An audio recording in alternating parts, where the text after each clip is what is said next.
ನೋಡು, ಈ ರೀತಿ ಎಂಟಂದ್ರೆ ಹಿಂಗೆ ಬರೆಯೋದು, ಅದನ್ನೇ ನೀನು ಮಲಗಿಸಿ 8 ಬರೆದ್ರೆ ಇದನ್ನ ಇನ್ಫನೈಟ್ ಸಿಂಬಲ್ ಅಂತ ಕರೀತಾರೆ.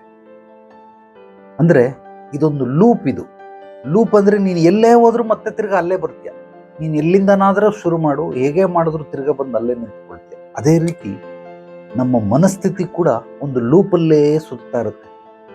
ಆ ಪರಿಸ್ಥಿತಿಗಳು, ಮನಸ್ಥಿತಿಗಳು, ನಮ್ಮ ಇಡೀ ಬದುಕನ್ನ ನೀವು ಗಮನಿಸು, ಅದೇ ಲೂಪಲ್ಲಿ ಸುತ್ತಾ ಇರುತ್ತೆ. ಆ ಲೂಪಲ್ಲಿ 2 ರೀತಿ, ಒಂದು ನೆಗೆಟಿವ್ ಲೂಪ್, ಇನ್ನೊಂದು ಪಾಸಿಟಿವ್ ಲೂಪ್. ಎರಡಕ್ಕೂ ಒಂದೇ ಲೂಪೇ ಕೆಲಸ ಮಾಡೋದು. ಕೆಲವರು ದುಡ್ಡು ಸಂಪಾದನೆ ಮಾಡ್ತಾನೆ ಇರ್ತಾರೆ, ಮಾಡ್ತಾ ಇರ್ತಾರೆ, ದುಡ್ಡು ಬರ್ತಾನೆ ಸೇರ್ತಾನೆ ಇರ್ತದೆ. ಯಾಕೆಂದ್ರೆ ಆ ಲೂಪಲ್ಲಿ ಸಿಗಾಕೊಂಡಿದ್ದಾರೆ, ಅವ್ರಿಗೆ ಅರಿವಿಲ್ಲ. ಅದೇ ಒಬ್ಬ ಬಡವನಾಗ್ತಾನೆ ಇರ್ತಾನೆ, ಹೇಳ್ತಾನೆ, ಬೀಳ್ತಾನೆ, ಮತ್ತೆ ಅವನು ತಿರ್ಗಾ ಅಲ್ಲೇ ಬಂದು ನಿಂತ್ಕೊಳ್ತಾನೆ. ಸೊ ಯಾಂತ್ರಿಕ ಬದುಕನ್ನ ಯಾರ್ಯಾರು ಮಾಡ್ತಾ ಇರ್ತಾರೆ, ಇದೆಲ್ಲರೂ ಕೂಡ ಲೂಪಲ್ಲೇ ಸುತ್ತಾ ಇರ್ತಾರೆ.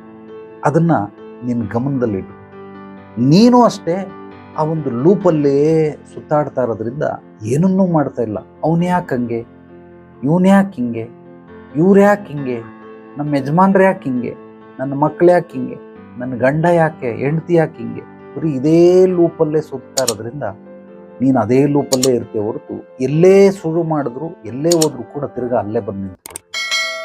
ಅದಕ್ಕೋಸ್ಕರ ಆ ಲೂಪಲ್ಲಿ ಸಿಗಾಕೋ, ಸಕಾರಾತ್ಮಕವಾದ ಲೂಪಲ್ಲಿ ಸಿಗಾಕೋ, ಅದರ ನೆಗೆಟಿವ್ ಲೂಪಲ್ಲಿ ಸಿಗಾಕೊಂಬೇಡ. ಯಾವಾಗ ನಾನು ಹೇಳಿದ ನಿನಗೆ ಅರ್ಥ ಆಗುತ್ತೆ, ಖಂಡಿತವಾಗಲೂ ನಿನ್ನ ಬದುಕು ಕೂಡ ಬಂಗಾರವಾಗುತ್ತೆ.